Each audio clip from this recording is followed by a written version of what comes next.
So, Peter, what is your political party? Are you a Fox News guy, or are you a Huffington Post, New York Times guy? That is a phenomenal question. I'm so glad you asked that. I denounced my political affiliation back in 2003. Hmm. And I had a political affiliation because I thought that it was what you did to be a patriot. You joined a party and you tried to fight for your side. But what I discovered back in 2003 is that I kind of believed in myself in my mind. I said, who is the most deceptive party? Which party lies the most? Well, it was the opposite party that I was in. But what happened was back in 2003 is I found out that I was lied to by my party. And what I came to realize is the most deceptive party, the party that lies the most, is the party that you trust. It's not the other party because you don't trust them. Now, so I'm speaking in a kind of very, very micro sense to you individually, because if you trust somebody, that's the person, somebody, some news source, some political organization, that is the organization that's most likely to deceive you. So my only allegiance is to the United States of America, and I don't affiliate with a political party. My only mission and goal is to make sure that we collectively work together to solve problems. Right now, we are in a power struggle where we have forgotten that it's not Republican against Democrat. What it's supposed to be is Republican and Democrat versus our collective problems. That's what we've got to get back to. I like that last part. I like what you said just now. That is, we lose sight of the mission when we begin fighting ourselves, and there's plenty of social problems to focus our efforts and attention on as a team, as a unit. I don't know. I think how much a party lies may be an objective question that can be looked at by fact checkers. It may be an answerable question. And we may be, put in the position of, well, do we choose the lesser of two evils? But at the same time, this idea of never buying fully in with both feet to any tribe, I think that's important. You have to have, because of our tribal psychology is so ancient, it's so, it involves so many primal emotions. We have to have one foot outside of that to remain objective. I do. So, That's it. insofar as your tribe being the nation, I think that's a great overall. It's a good strategy. Yeah, because as soon as you put on any identity onto yourself, as soon as you say, I'm a Christian, I'm Jewish, I'm Muslim, I'm Republican, I'm Democrat, as soon as you put that identity in yourself, it creates a bias. And a bias, by definition, is an error in reasoning. So as soon as you put that identity on you, you're seeing reality even worse than it is. You're more distorted than if you would at least attempt to be neutral. I was listening to an amazing podcast with Donald Hoffman, a psychologist out of University of California, Irvine. He studies consciousness. Are you familiar with him and his work? No. Oh gosh. Here he's brilliant, absolutely brilliant. And they were talking about consciousness, and they asked, Sam Harris asked him and said, what was the hardest thing you ever learned?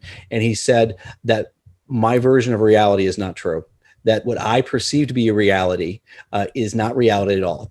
And on top of that, this is what he said. This blew my mind. He said, I actually believe that the moon is not there if no one looks at it.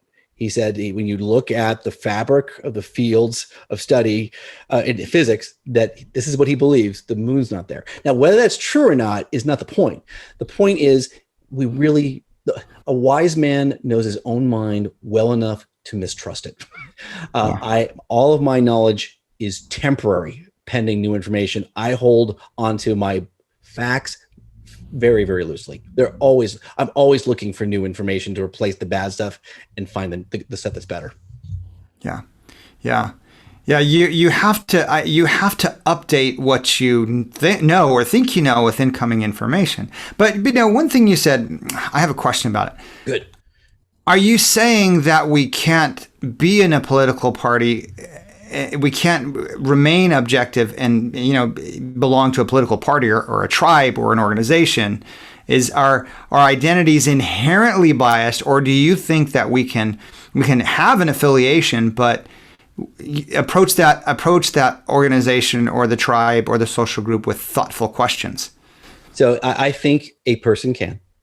But here's my question, and I'll see where you land on this. I don't understand what the benefit is to me as an individual to belong to a political affiliation.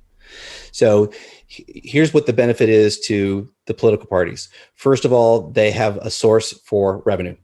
They have a person who's most likely their cognitive defenses are lowered, and they're more likely to be a foot soldier and get enacted in the cause. That person is more likely to then attack or go after our enemy, the other party. So there's lots of benefits for political parties, for us to be part of them. But for me as an American, okay, here in California, I can't vote in the primary because I'm independent. That's okay. And I think that's, for me, a better trade-off and keeping, hopefully, better objectivity. I'm not objective. I don't have any monopoly on the truth. My mind and my thinking is as flawed and error-ridden as anybody's. Every single day I wake up going, half of what I believe is not true.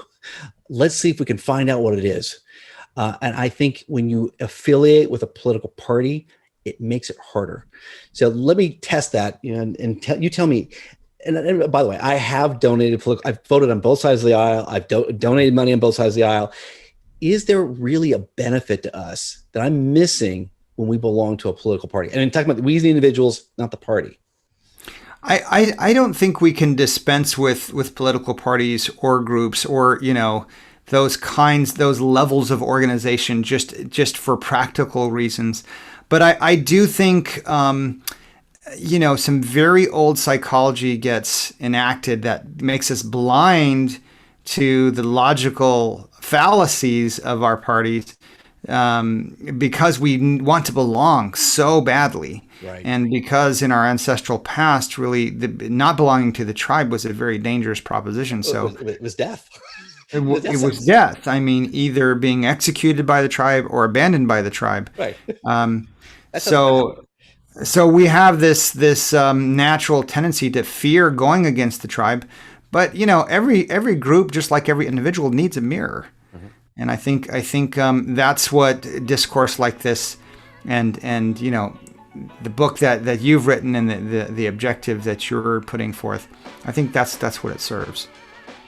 If you are more committed to national unity than partisanship, please check out my book, The Second Civil War, A Citizen's Guide to Healing Our Fractured Nation. My book will challenge you to improve your relationships with friends and family.